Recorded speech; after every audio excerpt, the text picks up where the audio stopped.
आप सोचो कि आपको 100 बेड हॉस्पिटल बनानी है.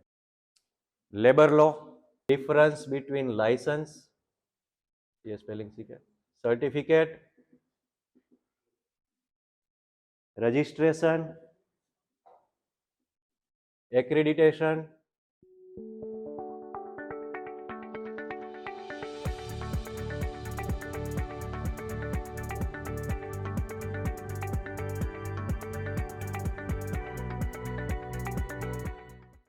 लेट्स अज्यूम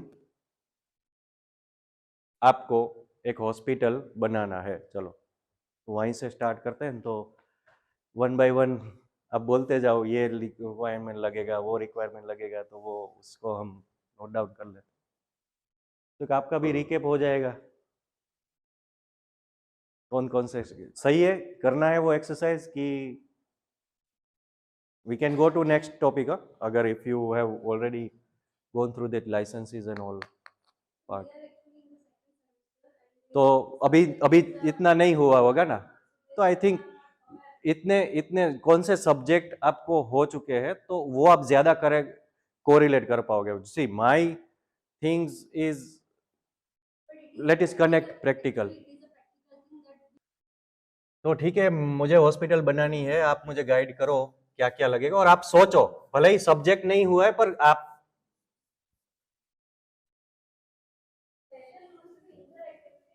देखो, आपको मजा आ रहा है, मजा आ रहा है, मजा आ रहा है ना, तो कोई बात नहीं. मतलब इंटरेक्टिव है तो चलेगा. चलो चलो, मुझे हॉस्पिटल बनानी है, आपको हॉस्पिटल बनानी नहीं. आप उसी तरह से सोचो. मैं ये कह रहा हूं, आप सोचो कि आपको 100 बेड हॉस्पिटल बनानी है. सबसे पहले क्या लगेगा? लैंड. लैंड से स्टार्ट कर. देखो, ये एक्सरसाइज में it is not only law and ethics, it is again hospital planning also part. तो ये दोनों सब्जेक्ट इसमें पैरेलल चलेंगे. जहां पे जो आपको कोरिलेट करना है कर लो, पर आपको रिक्वायर्ड लगेगा. ठीक है ना, हॉस्पिटल के लिए हॉस्पिटल प्रोजेक्ट, लैंड, लैंड चाहिए होगा. लैंड के लिए ऑब्वियसली स्टेट अथॉरिटी का जो भी आपको, अगर प्राइवेट हॉस्पिटल है तो मैं खुद परचेज करूंगा. और जो भी अथॉरिटी है, कौन अथॉरिटी होगी इसकी? प्रॉपर्टी रजिस्ट्रार, जो लोकल, हाँ म्यूनिसिपालिटी है या प्रॉपर्टी रजिस्ट्रार है, वो उसका अल्टीमेटली आप कॉन्ट्रैक्ट या जो भी प्रॉपर्टी डीड करते हो गया. ओके चलो, फिर ओके, आप बिल्डिंग बनाना स्टार्ट करोगे पर तो प्लानिंग वाला चाहिए होगा ना. तो आप प्लान पे पास करवा दिया, सिविक बॉडी से आपने प्लान वगैरह पास करना पड़ेगा, राइट. आपका building plan, building plan approve करवाना पड़ेगा. फिर उसके बाद बिल्डिंग परमिशन लेनी पड़ेगी, राइट. उसमें आपको फायर एनओसी लेनी पड़ेगी, वरना अभी तो हॉस्पिटल ताला लगा देते हैं. फायर, इलेक्ट्रिसिटी का जो मतलब रजिस्ट्रेशन आपको करना पड़ेगा इलेक्ट्रिक बोर्ड में. ठीक है, वो फायर एनओसी तो भी मिलेगी आपको जब इलेक्ट्रिसिटी का रजिस्ट्रेशन होगा. तो there are different registrations are. और बीयू परमिशन तभी मिलेगी जब फायर एनओसी होगा. Ultimately BU, building use, sorry, आपको अगर किसी को वो term, building use, building use करना तभी स्टार्ट कर पाओगे जब आपके पास इलेक्ट्रिसिटी, फायर एनओसी और ये प्लान पासिंग का क्लियरेंस आ गया है, राइट. ओके चलो, हॉस्पिटल बन गया है, मुझे बिल्डिंग परमिशन मिल गई है, फायर एनओसी सब कुछ आ गया है. अब now I am start making, I mean मुझे अब इक्विपमेंट्स वगैरह लगाने पड़ेंगे. और बाकी चीजें जो हॉस्पिटल शुरू करने से पहले क्या होगा, बिल्डिंग हो गया है, अभी हमारा बिल्डिंग बन गया है, तो आपको स्टाफ रिक्रूटमेंट चाहिए होगा. तो इसमें परमिशन कोई चाहिए होगी. स्टाफ रिक्रूटमेंट में क्या लाइसेंस लगेगा?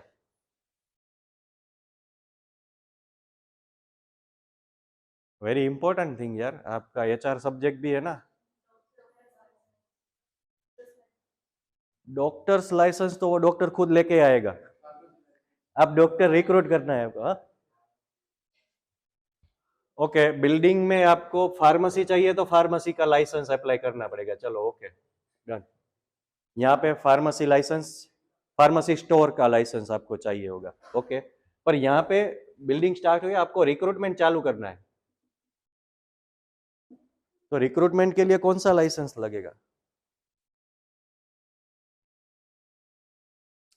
लेबर लॉ में आपको रजिस्टर्ड तो करना पड़ेगा ना कुछ, जो आपका जो भी रिक्रूट करोगे स्टाफ को तो उसका पीएफ एक्सेट्रा, तो यहाँ पे लेबर लॉ लगेगा ना रिक्रूटमेंट में, स्टाफ पेरोल लेबर लॉ, तो वो आपको एचआर डिपार्टमेंट उस तरह से सेटअप करना पड़ेगा। एचआर डिपार्टमेंट में लेबर लॉ, अगर हाउसकीपिंग स्टाफ है तो कहाँ पे कौन सा अप्लाई होगा? एचआर में ओके, अभी सब्जेक्ट आपको नहीं आया होगा पर फिर भी एचआर में आपको एक तो कॉमनली जो होता है लेबर लॉ है,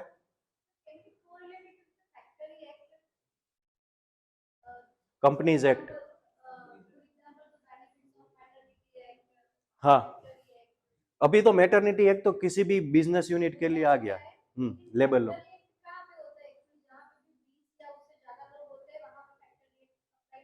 हम्म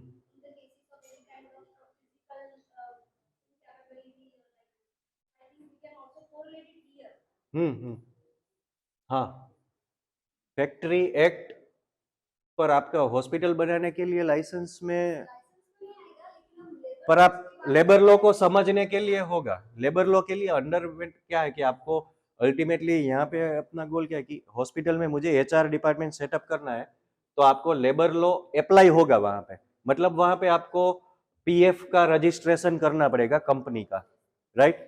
आपके हॉस्पिटल की कंपनी का PF, PF means, PF means provident fund, right? तो आपको हॉस्पिटल का एचआर डिपार्टमेंट सेटअप करना है तो पीएफ रजिस्ट्रेशन लेना पड़ेगा, अगेन इट्स अ लाइसेंस और रजिस्ट्रेशन। फिर दूसरा है ईएसआईसी,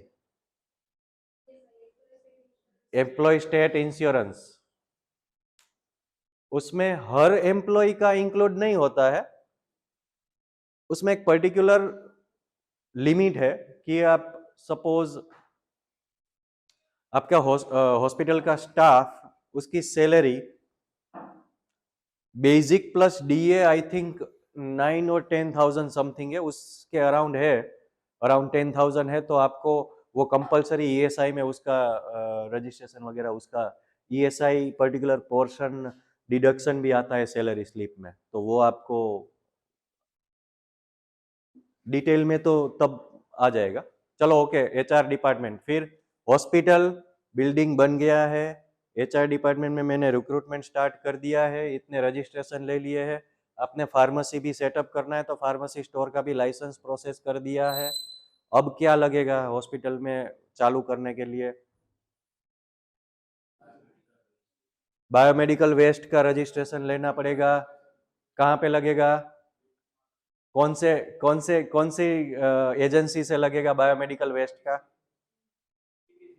हाँ जीपीसीबी मतलब Gujarat pollution and control board, तो वो गुजरात के लिए है, महाराष्ट्र में होगा तो Maharashtra pollution control board, right? तो आपको वेस्ट के लिए जीपीसीबी या जो भी मतलब वेस्ट का, बायोमेडिकल वेस्ट का लगेगा बीएमडब्ल्यू, यहाँ पे ये बीएमडब्ल्यू। ओके, अभी और कौन किसका? इन हाउस काफे है तो airport authority, food standard FDA, sorry sorry sorry, हाँ नहीं उसमें आपको ठीक है कैंटीन का, पर वो तो एफएसएसआई होगा, राइट? हाँ हाँ हाँ एफएसएसआई यही है ना। ओके गुड, कैंटीन है तो ये लगेगा आपको। व्हीकल रजिस्ट्रेशन एम्बुलेंस के लिए, ओके ओके, वो बुक खुली नहीं है ना। चलो फिर ये, हाँ, लिफ्ट लाइसेंस, गुड। बिल्डिंग चालू करनी है तो लिफ्ट लगेगा ही। वैसे ये लाइसेंस नहीं होगा तो आपके पास बीयू नहीं आएगा, समझे? अगर ये लिफ्ट लाइसेंस नहीं है तो ये बीयू नहीं मिल जाएगा, फायर एनओसी भी नहीं मिलेगा। मतलब कुछ लाइसेंसेस डिपेंडेंस है कि एक बीयू के लिए मुझे आपको अथॉरिटी बोलेगी इतने इतने लाइसेंस लाके दो, फिर मैं बिल्डिंग यूज परमिशन देता हूँ आपको। ओके, ठीक है। लिफ्ट, फिर एक्सरे। एक्सरे के लिए कहाँ पे लगेगा? AERB में। AERB में रजिस्ट्रेशन लगेगा।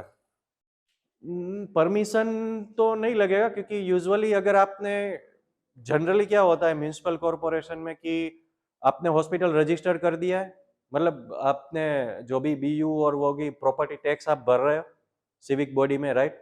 तो कुछ चीजें बाय डिफॉल्ट आपको एज ए म्यूनिसिपल कॉरपोरेशन की सर्विस है। Waste collection, general waste collection है, वाटर सप्लाई है, पर वो फिक्स क्वांटिटी में है। ऐसा नहीं कि अनलिमिटेड। वो उन्होंने जो डिसाइड किया है कि इतना वाटर सप्लाई आपको मंथली मिलेगा या डेली मिलेगा, उतना मिलेगा बाय डिफॉल्ट। उससे ज्यादा आपको मैनेज करना पड़ेगा। एक और रह गया आपका सिविक बॉडी में हॉस्पिटल रजिस्ट्रेशन। गुजरात में कौन सा चलता? ऑक्सीजन प्लांट के लिए आपको चाहिए होगा कौन से अथॉरिटी का? कौन से अथॉरिटी? मेडिकल गैस के लिए क्या, कौन से अथॉरिटी का लाइसेंस चाहिए होगा? चलो मेडिकल गैस, ओके। इसलिए गैस सप्लाई आपका आईसीयू और ओटी में चालू होगा। फिर क्या लगेगा? चलो चलो जल्दी करो, हॉस्पिटल चालू करनी है भाई, ये पंचवर्षीय योजना थोड़ी है। पर उसमें रजिस्ट्रेशन क्या लगेगा? कंज्यूमर प्रोटेक्शन एक्ट है, वो तो कोई पेशेंट आके आपके केस करेगा तब अप्लाई होगा, वो तो लॉ है। वो तो वैसे तो इंडियन पिनल कोड भी अप्लाई होगा, पर उसके लिए आपको हॉस्पिटल चालू करने के लिए मुझे लाइसेंस। एक मिनट, एक पहले पहले फंडामेंटल समझ लेते हैं। अब ये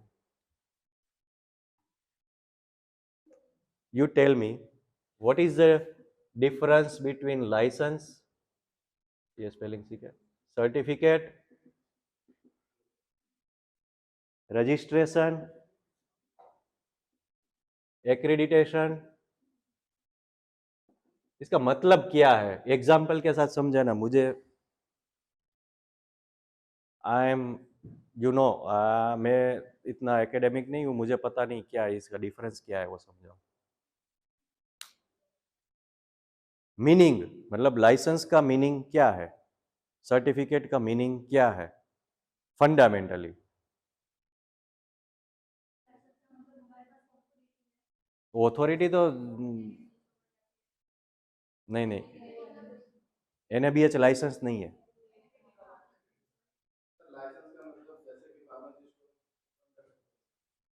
मतलब you are been allowed to do something, right? तो अगर मैं बाइक लेता हूं तो मेरे पास बाइक का लाइसेंस है तभी मैं बाइक चला सकता हूं, तो I am allowed to drive a vehicle. तो यहां पे आपको कुछ परमिशन मिलती है लाइसेंस की, ठीक है, ओके, गुड। हॉस्पिटल का लाइसेंस है तो हॉस्पिटल चला सकता हूं, लाइसेंस गया तो हॉस्पिटल बंद।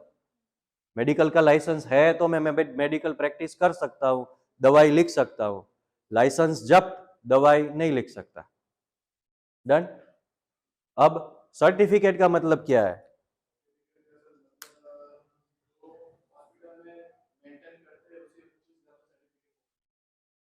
वो समझ में नहीं आया मुझे, एग्जाम्पल दो। ये देखो, ये इसको हॉस्पिटल के साथ कनेक्ट मत करो, ये इन जनरलाइज्ड टर्म है कि सर्टिफिकेट को आप किस तरह से डिफरेंट वे में समझोगे।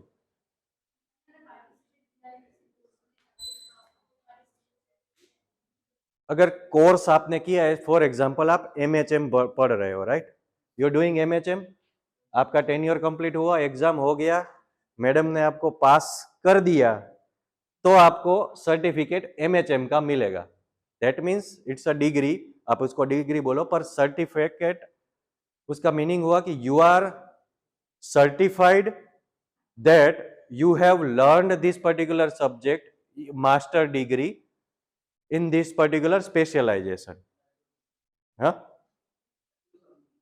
हाँ, you have acquired something, you have achieved something, उसको सर्टिफाई करके आपको दे रहे हैं, right?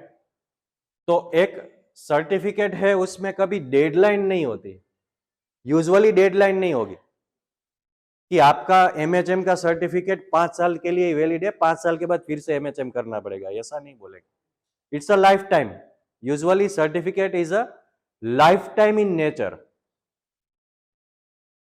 For example, suppose I buy a car, तो कार में सर्टिफिकेट क्या होगा? वो तो रजिस्ट्रेशन है।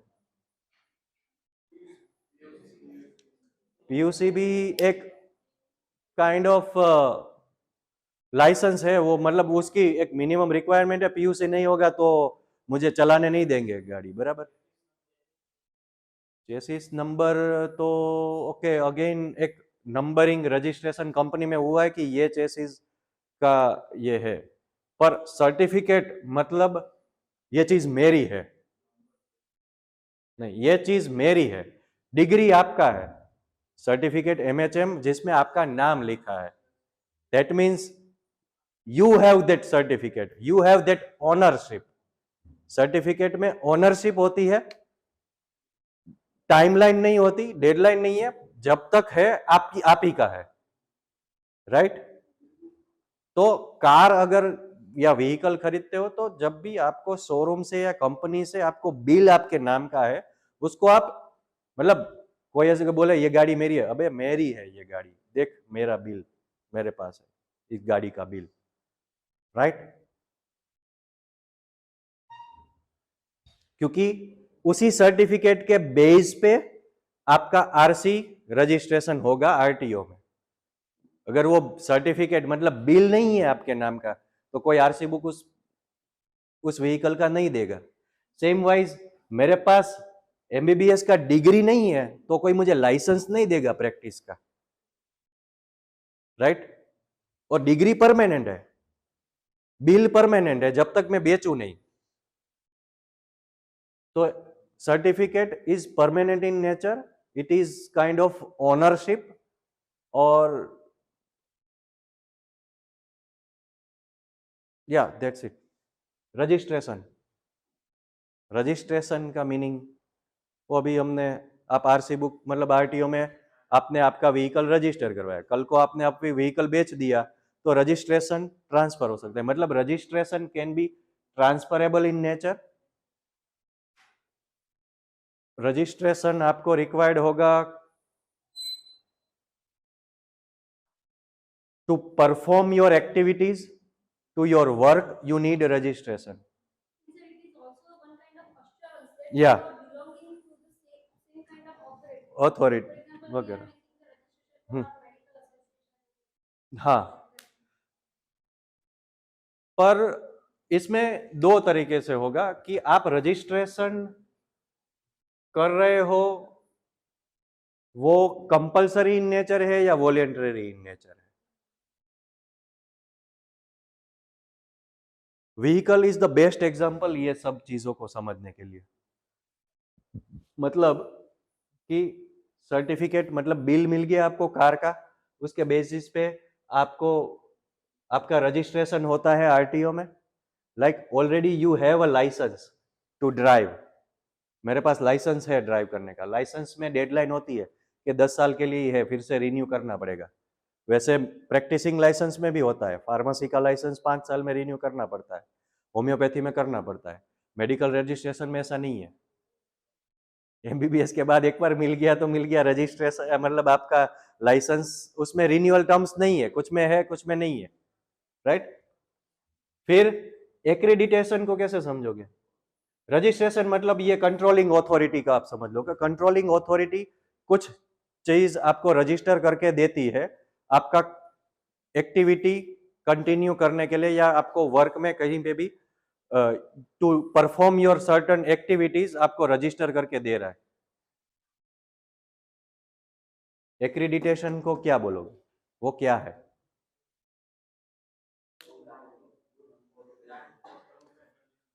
हाँ, एक्रीडिटेड, टू एक्रीडिटेट समथिंग मीन्स एक पर्टिकुलर चीज, जैसे आप व्हीकल के केस में ऐसा समझो कि पीयूसी है आपके पास, तो एक स्टैंडर्ड गाइडलाइन के थ्रू आपको एक्रीडिटेट करके देता है भाई ये व्हीकल ये फॉलो कर रहा है कि नहीं कर रहा है, या आप quality check, quality third party, yes, related to third party, always it is related to third party. वो सर्टन पैरामीटर और स्टैंडर्ड्स के बेस पे किसी यूनिट को एक्रीडिटेट करके देता है कि हाँ ये यूनिट ये स्टैंडर्ड्स फॉलो कर रहा है and we are accrediting this particular unit, whether it is for a particular period of time or not, it depends, but usually it has a timeline. PUC है तो 6 महीने का टाइमलाइन है, NABH है again accreditation है तो उसमें भी 3 साल का है, राइट?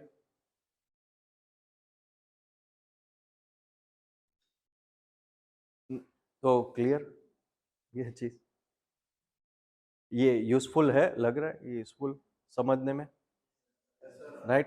तो अब आ जाते हैं यार, हॉस्पिटल पड़ा है, फिर इसमें ब्याज बढ़ने लगेगा, हॉस्पिटल चालू करना है भाई, चलो। देखो, हॉस्पिटल बिल्डिंग रेडी है, आपके पास बिल्डिंग यूज परमिशन आ गया, फायर आ गया, इलेक्ट्रिसिटी आ गया, लिफ्ट का लाइसेंस आ गया, एक्सरे इंस्टॉल हो गया, एक्सरे का लाइसेंस आ गया, मेडिकल गैस पाइपलाइन लग गई है उसका लाइसेंस आ गया है, एम्बुलेंस आ गई है, कैंटीन हो गई है। अभी क्या बचा? बायोमेडिकल वेस्ट के लिए हो गया, फार्मेसी स्टोर हो गया है, HR डिपार्टमेंट रेडी है रिक्रूटमेंट करके। ओके, ब्लड बैंक चला, ब्लड बैंक खोलनी है तो ब्लड बैंक का लाइसेंस लगेगा। ओके, फिर बॉयलर एक्ट पर कहाँ लगेगा?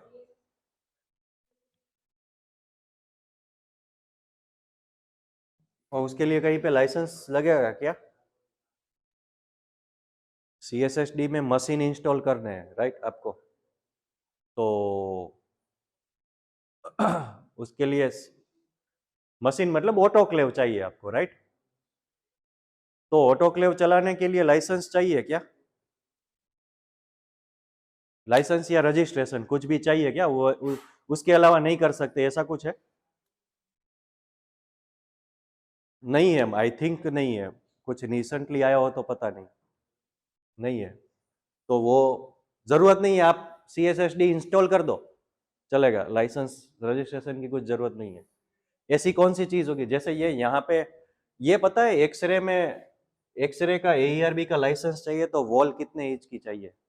जस्ट प्रैक्टिकल है, अभी बात निकली तो आपको बता। ये रूम है, राइट, वॉल, तो AERB एक्सरे का लाइसेंस देती है। वे कहाँ कहाँ पे लगता है ये? एक्सरे मशीन है, CT स्कैन है, MRI में नहीं लगेगा, वो एक्सरे नहीं है, वो मैग्नेटिक रेजोनेंस इमेजिंग है, वहां पे एक्सरे मतलब रेज नहीं है, मतलब आपको MRI के लिए डिफरेंट सेटअप चाहिए होगा। CT स्कैन है, वहां पे एक्सरेज जनरेट होते हैं तो that is harmful for the individual, तो आपको वो शील्ड पहनना पड़ता है, जैसे आपने एक्सरे टेक्नीशियन देखे होंगे, राइट? तो वो सेफ्टी एस्पेक्ट से ये लाइसेंस लेना पड़ता है, मतलब ये रजिस्ट्रेशन AERB में करना पड़ता है, लाइसेंस नहीं है, ये रजिस्ट्रेशन है, इसके बिना आप इसको रजिस्ट्रेशन आपको करना पड़ेगा। 9 इंच वॉल मैंडेटरी है, और जो भी आपका डोर होगा एक्सरे रूम का और CT स्कैन का, वहां पे क्या चाहिए होगा? हाँ, लेड, लेड का चाहिए होगा शील्ड, राइट? अगर विंडो आ रही है तो विंडो को भी आपको लेड से कवर करना पड़ेगा, क्योंकि एक्सरेज जो जनरेट हो रहे हैं वो बाहर ना जाए। ओके, ठीक है, अभी आगे। स्पिरिट का लाइसेंस, तो उसके अलावा अगर नहीं है तो मैं नहीं ला सकता स्पिरिट हॉस्पिटल में? नहीं नहीं, मैं पूछ रहा हूँ स्पिरिट मतलब फार्मेसी में ही, हाँ, कोई सेपरेट स्पिरिट लाइसेंस नहीं होगा, क्योंकि फार्मेसी लाइसेंस में आपके पास सारे कंज्यूमेबल्स, मेडिसिन कंज्यूमेबल्स में आप जैसे स्टेरिलियम हैंड रब है वो स्पिरिट ही है, एक अल्कोहल ही है, मतलब अल्कोहल बेस्ड सॉल्यूशंस है, तो वो आप ऑर्डर कर सकते हो। अदरवाइज स्पिरिट, हाँ, मेडिकल कॉलेज है तो स्पिरिट स्टोरेज के लिए आपको कुछ रिक्वायरमेंट लगती है। स्पिरिट स्टोरेज एनाटॉमी डिपार्टमेंट है, फोरेंसिक मेडिसिन है, वहां पे लगता है, ठीक है, तो वो स्पिरिट स्टोरेज।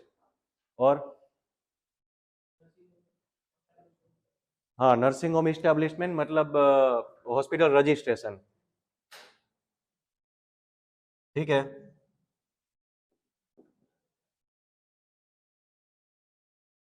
अभी कुछ बच रहा है? हॉस्पिटल चालू कर दूं कि कुछ बाकी है?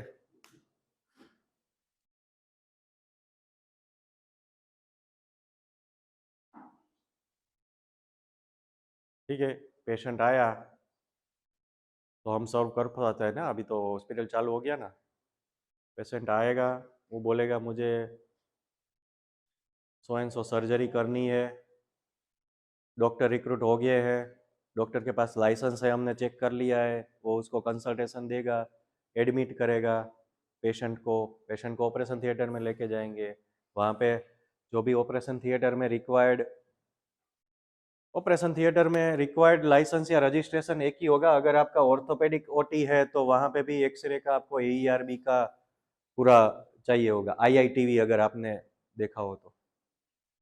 अगर आप ऐसी सर्विस प्लान कर रहे हैं, ऑर्थोपेडिक है, यूरोलॉजी है, जहाँ पे एक्सरे बेस्ड इक्विपमेंट की यूज होता है तो वहां पे लगेगा। अदरवाइज आप सर्जरी करके पेशेंट एडमिट हो गया, हाँ, अगर पेशेंट को सोनोग्राफी करनी पड़ी तो उसका लाइसेंस है।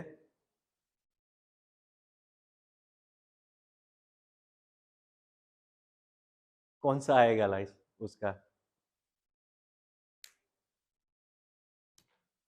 सोनोग्राफी के लिए PCPNDT एक्ट, वो लोकल हेल्थ डिपार्टमेंट में आपको रजिस्टर करना जरूरी है। PCPNDT एक्ट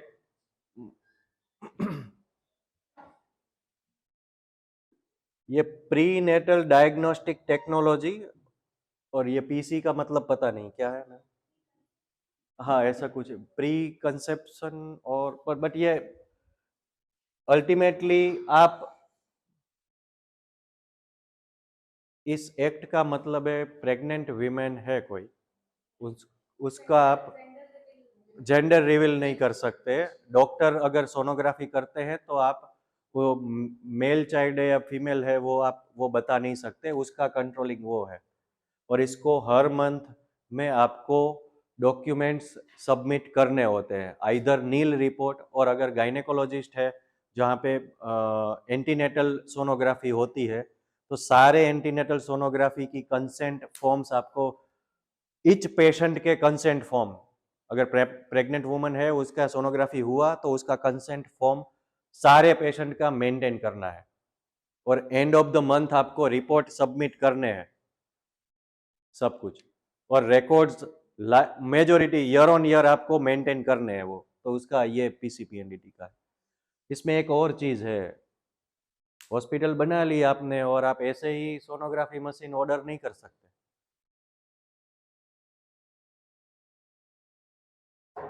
पहले PCPNDT एक्ट से NOC लेना पड़ेगा, कंपनी वाला भी आपको लेके देगा कि सो एंड सो हॉस्पिटल ने ये sonography machine so and company ये स्पेसिफिकेशन के साथ परचेज किया है वो उसका कंफर्मेशन देगा, वो आप सबमिट करोगे पीसीपीएनडीटी में।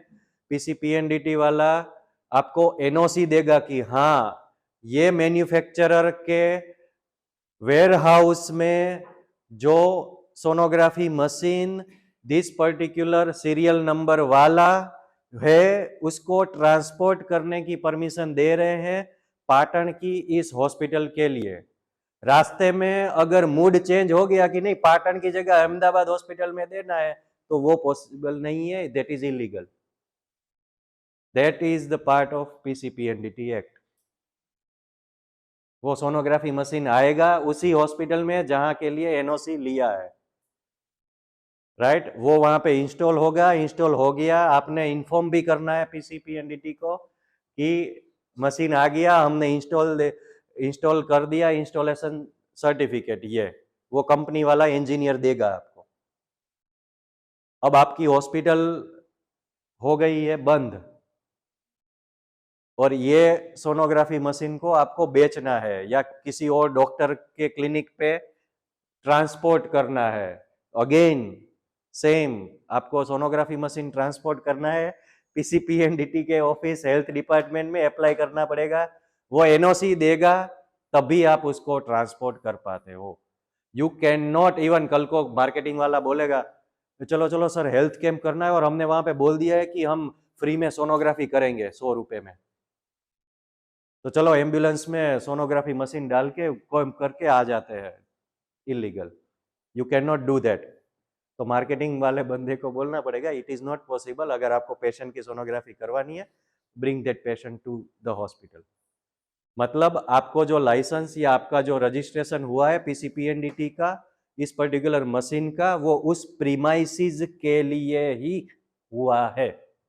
तो आप हॉस्पिटल में ग्राउंड फ्लोर से फर्स्ट फ्लोर मूव कर सकते हो, टेरेस तक भी ले जा सकते हो, प्रीमाइस के बाहर नहीं ले जा सकते। That's the PCPNDT guideline. और जो भी डॉक्टर आपका आप रिक्रूट करोगे, एचआर डिपार्टमेंट रिक्रूट करता है डॉक्टर का, अगर वो सोनोग्राफी मशीन यूज करने वाला है तो उसका मेडिकल रजिस्ट्रेशन स्पेशलिटी आपको पीसीपीएनडीटी में इन्फॉर्म करना पड़ेगा कि अब ये नए डॉक्टर हमारे ज्वाइन हुए हैं और वो सोनोग्राफी मशीन यूज करेंगे। क्योंकि किसी दिन पीसीपीएनडीटी का हेल्थ ऑफिसर आ गया हॉस्पिटल में और उसने देखा कि डॉक्टर सोनोग्राफी मशीन यूज कर रहा है और उन्होंने पूछा कि सर आपका रजिस्ट्रेशन है पीसीपीएनडीटी में? डॉक्टर बोलेगा नहीं मैं तो अभी कल ही ज्वाइन हुआ हूँ, या तो मैं तो विजिटिंग डॉक्टर हूँ, मैं तो बस पेशेंट का चेक कर रहा था। तो वो doctor will be in trouble, hospital will be in trouble. क्यों? क्योंकि मशीन का तो रजिस्ट्रेशन है पर वो डॉक्टर और मशीन का और हॉस्पिटल का जो कॉन्ट्रैक्ट हुआ है वो आपने पीसीपीएनडीटी में इन्फॉर्म नहीं किया है। तो ऑलमोस्ट ओवरऑल पीसीपीएनडीटी का आपको एप्लीकेबिलिटी, बाकी तो डिटेल्स मिल जाएगी बुक में से या रीसेंट गाइडलाइन से, राइट? किसी स्टेट में तो ऐसी भी गाइडलाइन है कि अगर डॉक्टर सोनोग्राफी मशीन यूज कर रहा है, एप्रॉन नहीं पहना है तो भी नोटिस आ जाती है। So depends state to state how they are execute particular law, पर ये भी है कहीं किसी स्टेट में ऐसा भी है। गुजरात में ऐसा नहीं है, मतलब इतना स्ट्रिक्ट नहीं कि अच्छा आपने एप्रॉन नहीं पहना है पर वो बाकी सब रूल तो फॉलो कर रहा है तो दैट इज ओके, ठीक है, राइट?